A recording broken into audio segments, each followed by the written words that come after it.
Bom dia e bem-vindas à Manhã Mulher, hoje especial para as mamães. Vamos começar o nosso programa com a Vanessa Galo nos falando sobre as mudanças na alimentação dos bebês por volta do primeiro ano de vida. Quais as mudanças que acontecem na alimentação do bebê por volta de um ano, né? Essa idade, as mães costumam me procurar bastante preocupadas, porque os bebês começam a mudar algumas características ali na hora das refeições. Então, o que a gente precisa entender aí do bebezinho de um ano, né? De quais são essas características desse bebê aí por volta dessa idade, a partir de um ano, né? É uma criança que está crescendo e está mudando de fase ali no seu desenvolvimento. Então, o que a gente observa de mudanças nessa idade? Uma das mudanças que a gente observa é a desaceleração do crescimento. Então, a gente tem um bebê, né, no primeiro ano de vida, que vem crescendo de uma forma mais rápida, né? Então, o bebezinho lá, quando nasce pequenininho, né? 3 quilos em média, tem variações, claro, mas aquele bebezinho pequeno, quando ele chega com um aninho, já é um bebê que já está bem maior, mais desenvolvido, que ganhou bastante peso nesse primeiro ano de vida. E a partir de um ano, ele tende a desacelerar esse ritmo de crescimento. Quando a gente olha para as curvas de crescimento do bebê, a gente vê tanto de peso como de comprimento, essa curva aí reduzindo o seu ritmo. Então, a gente tem um bebê que está começando a ganhar menos peso, num ritmo mais lento, a crescer também num ritmo mais lento, e aí essa desaceleração no crescimento pode refletir no apetite desse bebê, né? Um bebê que tem um apetite que pode diminuir um pouquinho nessa fase, porque ele está realmente tendo menores necessidades ali no sentido do crescimento, né? De energia. Ao mesmo tempo, a gente tem um bebê que está aprendendo a andar, né? E essa é uma habilidade muito importante para eles. Essa autonomia de conseguir se deslocar no ambiente, de ir até onde ele quer sem precisar de ajuda. Então, o engatinhar e o andar é uma fase muito intensa que o bebê ele quer ali treinar o máximo possível essa habilidade para poder ter essa autonomia. E aí o que acontece, né? Quando a gente junta essas duas coisas, né? Um menor ritmo de crescimento, uma menor, talvez até um menor apetite do bebê, junto com o bebê que está mais interessado em explorar o ambiente, a gente tem um bebê que acaba não tendo paciência de ficar muito tempo no cadeirão, né? Aquele bebê que você coloca para a refeição e aí logo ele já começa a pedir para ir para o chão. É um bebê que tem menor interesse na refeição também, né? Então, esse bebê ele já vem conhecendo os alimentos desde os 6 meses, né? Aquele comecinho onde a introdução alimentar era uma grande novidade, onde o bebê estava começando a conhecer o que é os alimentos, como comer, alimentos de sabores diferentes, de formas diferentes, e aquela curiosidade era muito grande nos primeiros meses. Esse bebê de um ano ele já entende o que é a refeição, ele já entende para que serve a comida. É como se essa brincadeira já tivesse perdido a graça, sabe? E aí, isso, né, pode levar a um menor interesse também no momento de refeição. Então, quando a gente junta todas essas informações, a gente tem aí um bebê que pode comer menos, ter menos interesse na hora da refeição, ou começar a selecionar alguns grupos de alimentos, né? Come mais uma coisa do que outra, deixa de comer alguns alimentos que antes aceitava muito bem. Então essas são algumas mudanças que a gente já espera e que são normais dessa fase. E aí como que a gente vai lidar com isso então, né? O primeiro ponto é entender que isso pode acontecer, que isso é normal de acontecer por conta dessa fase do desenvolvimento deles. Então esse é o primeiro ponto, né? A gente entender que isso é normal, entender que existe essa desaceleração de crescimento, observar o seu bebê, né? Ver como ele está muito mais interessado em explorar o ambiente, em treinar o andar, em tentar começar a dar os primeiros passos. E aí como a gente vai então conseguir seguir, né, com a alimentação de uma forma adequada, sem entrar em desespero. Então o primeiro ponto, A criança foi para o cadeirão e logo já começou a pedir para descer, já começou a chorar ali no cadeirão porque não quer ficar sentado, não quer ficar parado. Eu falo para os pais, não tem problema. Comece a refeição sempre no local de refeição de vocês, né? Então o ideal é que a criança esteja na mesa, junto com a família, no seu cadeirão, na sua cadeirinha, enfim, da forma que ela costuma estar ali presente no momento de refeição. Então começar a refeição dessa forma é importante para reforçar para a criança que essa é a forma que as pessoas se alimentam, fazem as suas refeições. Quando essa criança começar a demonstrar irritação, pedir para descer, não tem problema. Não precisa forçar ela a ficar ou criar estratégias mirabolantes para forçar ela ali no cadeirão por mais tempo. Você pode deixá-la ir para o chão, tenta deixar alguns brinquedinhos por perto para que ela fique por perto, né? E o mais importante, não ficar correndo atrás da criança com o prato, que é o que acontece muitas vezes, né? Então, a comida vai continuar no lugar da refeição e você vai chamando a criança, chamando a atenção dela para que ela volte até você para continuar se alimentando, né? O que a gente espera? Essa criança, ela vai sair, ela vai brincar, você chama, ela volta, come mais um pouco e ela vai fazendo isso enquanto ela estiver com fome, enquanto ela estiver interessada em comer. Quando ela já estiver satisfeita, muito provavelmente você vai chamar e ela já não vai mais voltar até você para comer mais um pouco. Outro ponto importante nesse momento é não forçar a criança a comer, não insistir, né? Porque ela comia uma quantidade um pouco maior ou ela comia mais alimentos e está começando a comer menos opções ou uma quantidade menor.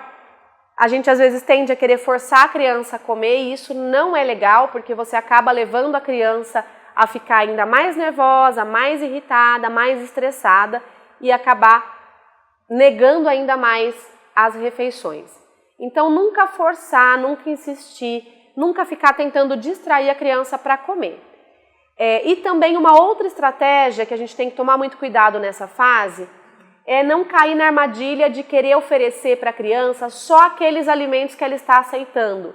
Essas variações de aceitação, elas vão começar a aparecer a partir de um ano com mais frequência com o tempo, então vai ter fases de a criança querer comer mais o grupo das carnes, fase que a criança vai querer comer mais o arroz, a batata, o macarrão. Não tem problema. O que é importante? Continuar oferecendo uma refeição completa. Não caia na armadilha de começar a repetir todos os dias só aquilo que a criança aceita melhor, porque aí você vai empurrar ela ainda mais para uma seletividade no futuro. Então, seguir oferecendo refeições variadas, completas e variando todos os dias os alimentos que são oferecidos, mesmo que a criança não aceite todos, é a melhor forma de, com o tempo, o seu filho voltar a aceitar alguns alimentos que momentaneamente ele está recusando, tá? Então, entender que essa é uma fase, que essas são características normais da idade, é o principal ponto para conseguir levar isso com mais leveza, mais tranquilidade e realmente isso ser só uma fase transitória aí do seu bebê dentro do seu desenvolvimento. E agora, para as crianças um pouquinho maiores que estão com dificuldades no aprendizado escolar, quando devemos procurar um pedagogo para ajudá-los nas tarefas escolares? Olá, sou Kátia Montesino, psicopedagoga, e estou aqui hoje para compartilhar com vocês algumas dicas sobre o trabalho psicopedagógico. E começo essa nossa conversa te fazendo uma pergunta. Quando é que eu procuro uma psicopedagoga? Eu preciso aguardar que a escola faça esse encaminhamento? Eu preciso que meu filho tenha idade para procurar um psicopedagogo? Como é esse trabalho? A psicopedagoga, ela vai auxiliar o seu filho, a sua filha, nas dificuldades escolares, mas vai além do que isso. Ela consegue e pode ter um olhar para, por exemplo, pensar em dificuldades, porquê da dificuldade. É muito comum que os pais cheguem no consultório da psicopedagoga ou no espaço no qual ela atende e digam: o meu filho não aprende a ler, a minha filha não consegue escrever, as tarefas de casa demoram horas porque ela não consegue desenvolver habilidade com a letra cursiva. Ela lê muito, mas ela não entende o que ela leu. Ela lê as tarefas da escola e ela não sabe o que é para fazer. Na minha casa, nós temos algumas regras na rotina, por exemplo, após fazermos as refeições, todo mundo tira o seu prato, o seu copo, leva para a pia, leva para a máquina de lavar, organiza a sua cadeira, coloca a sua mochila no quarto. Kátia, isso é um problema para a psicopedagoga ajudar a resolver? É. Muitas crianças precisam de avaliações para terem não diagnósticos e serem sentenciadas, mas poder receber auxílio especializado. Por exemplo, o meu filho não aprende a ler por quê? Não aprende a escrever por quê? Será que ele tem dislexia? Será que ele não consegue porque ele ainda não tem maturidade para esse desenvolvimento cognitivo? Será que meu filho não enxerga direito? Sabia que o uso de óculos é um dos níveis mais altos dentro das escolas em crianças, principalmente menores, que não percebem que não estão enxergando direito? O que a psicopedagoga faz? Uma anamnese com os pais. A anamnese é o quê? É conversar com você sobre o histórico da chegada dos seus filhos, desde o momento da gravidez. A concepção, a gestação, os primeiros anos de vida, as habilidades que adquiriu para cada fase da vida até chegar aos 6 anos. Se precisar, procure. Quanto antes conseguimos sanar as questões e as dificuldades que as crianças têm, mais rápido tudo isso passa. Kátia, mas tirar o prato da pia, meu filho não me entende. Eu digo para ele, leva o prato e o copo. Ele sai da mesa, pega o celular, que é o grande vilão nos momentos atuais, vai para o quarto e deixa tudo aqui. Ele não me entendeu? Ele pode ter uma disfunção do processamento auditivo central, onde o cérebro não organiza as informações para que ele execute. A psicopedagoga pode te ajudar. É um caminho investigativo de construção, principalmente num âmbito entre muitos profissionais. Fica essa dica. E eu vou precisar ir para um rápido intervalo comercial, mas na volta a gente vai falar sobre o esporte no desenvolvimento das crianças. Olá, pessoal! Hoje vamos falar sobre cabelo. Você sabia que os cabelos quimicamente tratados precisam de um cuidado diferenciado para mantê-los saudáveis? Quando a gente expõe o cabelo a um processo de coloração ou descoloração, é necessário fazer uma reposição de nutrientes para equilibrar o pH do cabelo. O Recovery Reversor Químico da Doce Rosa Profissional contém extrato de caviar, óleo de macadâmia e manteiga de murumuru, proporcionando o rejuvenescimento dos cabelos, devolvendo o brilho e elasticidade que foram perdidos durante o processo químico. Ele vai recuperar os danos e balancear o pH dos cabelos, neutralizando todos os processos químicos. Pode ser utilizado logo após os processos químicos para neutralização e também como máscara de tratamento mesmo. Lembrando que é muito importante neutralizar os processos químicos dos fios para encerrar a ação da química e não danificar os fios a longo prazo. Então, sempre que fizer qualquer química no cabelo, utilize o Recovery Reversor Químico da Doce Rosa. Agende sua visita hoje e dê o primeiro passo para uma vida equilibrada, saudável e elevada. Estamos ansiosos para recebê-los. Essa é a Baronesa Beauty Studio, um salão completo para você cuidar de sua beleza em um ambiente descontraído e aconchegante, longe dos problemas e da correria do dia a dia. Estamos próximos ao centro de Valinhos, na Rua Americana 892. Agora Agora o Jornal Diário Campineiro, o impresso de maior credibilidade em Campinas, também está na sua TV. Sintonize na TV Diário, canal 8 da NET Claro, em Valinhos, Vinhedo e Louveira. Acompanhe nossa programação com entrevistas exclusivas com políticos e personalidades da região, bate-papo com celebridades e o Manhã Mulher, um programa pensado especialmente para todas as mulheres. Diário Campineiro, trazendo a informação que você confia, agora também em sua TV. A Manhã Mulher tá de volta e agora com a Érica Gregorini, orientadora familiar, que vai nos falar sobre o esporte no desenvolvimento das crianças. Vamos conferir. Há 2 décadas atrás, era comum encontrar crianças jogando bola nas ruas, pedalando bicicleta ou brincando em praças. Mas com o avanço da tecnologia, observamos uma mudança nesse cenário. Por isso, hoje vamos abordar um assunto muito preocupante: o aumento do sedentarismo em crianças e adolescentes. Um problema que afeta não apenas a sua saúde física, mas também seu bem-estar em geral.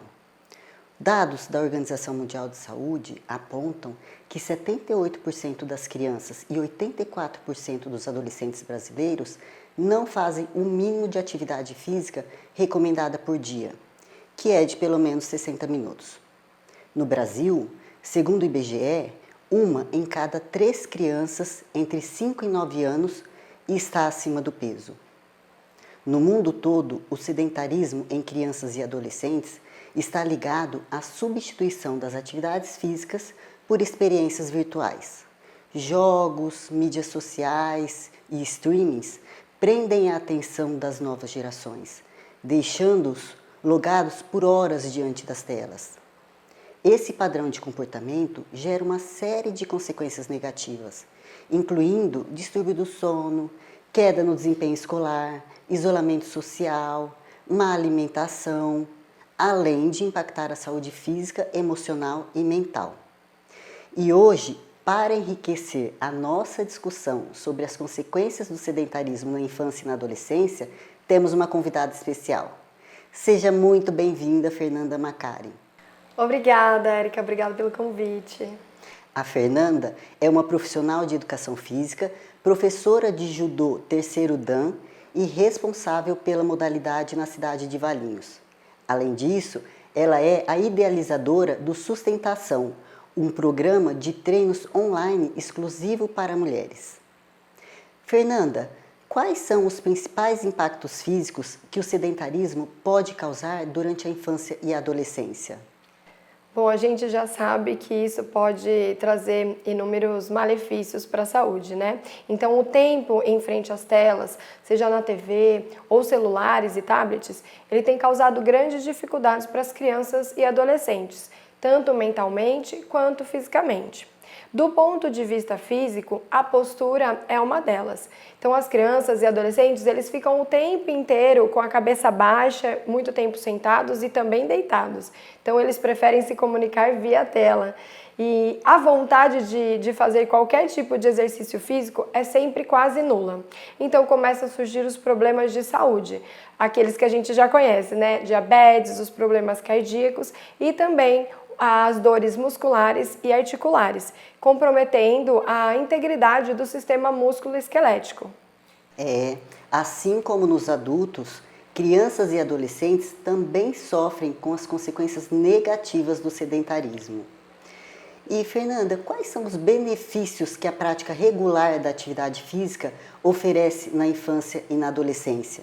Considerando que nessa fase eles estão passando por uma transformação física significativa. São inúmeros, né? Os benefícios quando a gente fala de atividade física ou de exercício físico. Então aqui eu posso falar do combate ao sedentarismo. Uma criança ou adolescente ativo, ele tem a menor probabilidade de se tornar um sedentário na vida adulta.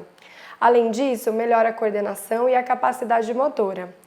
As crianças e adolescentes que praticam esportes têm um melhor desempenho motor e tendem a ter uma boa relação com o corpo.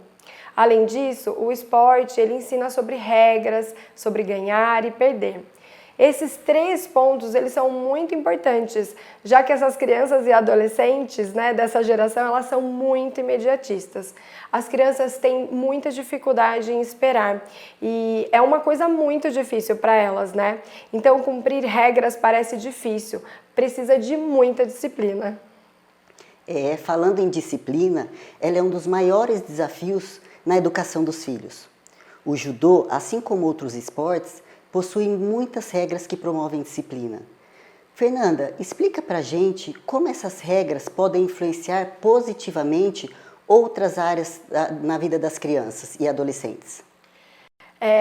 A procura pelo judô quase sempre é pela disciplina. Então, os pais que chegam até mim, a maioria das vezes é com a fala de que a criança ou adolescente precisa do judô porque ele é um esporte que tem muita disciplina, né? Então, de fato, ele é verdade mesmo. O judô é um esporte de origem oriental, em que culturalmente ele tem uma filosofia mais rígida. Mas nas aulas, né, com as crianças e adolescentes, elas aprendem muito mais do que disciplina. Aprendem também o que é respeito, respeitar o tempo de cada um, respeitar e saber esperar um momento para poder falar, né, para saber escutar, coisas que a gente sabe que hoje em dia está sempre muito mais difícil, as crianças só querem falar e não tem esse tempo de espera. Nas aulas, né, eles aprendem a ajudar o amigo, então ser parceiros mesmos de treinos. Nas minhas aulas eu ensino que ser judoca é levar os aprendizados, né, de dentro do dojo, que é o tatame, onde a gente treina, para a vida, em casa, na escola, no trabalho. Então, exemplo, né? Como que eu posso ser melhor, mais disciplinado? Então, cuidar do seu judogi, que é o kimono, né, o uniforme que a gente usa para fazer judô, tirar o lixo do banheiro e ajudar os familiares, ajudar com as compras, são pontos que eu trabalho muito nas aulas. E isso sim, né, é disciplina. Então, assim, é um montante, é uma série de coisas que elas vão sendo realizadas e se tornam hábitos, né? São hábitos diários. Então, esses hábitos nos tornam mais disciplinados.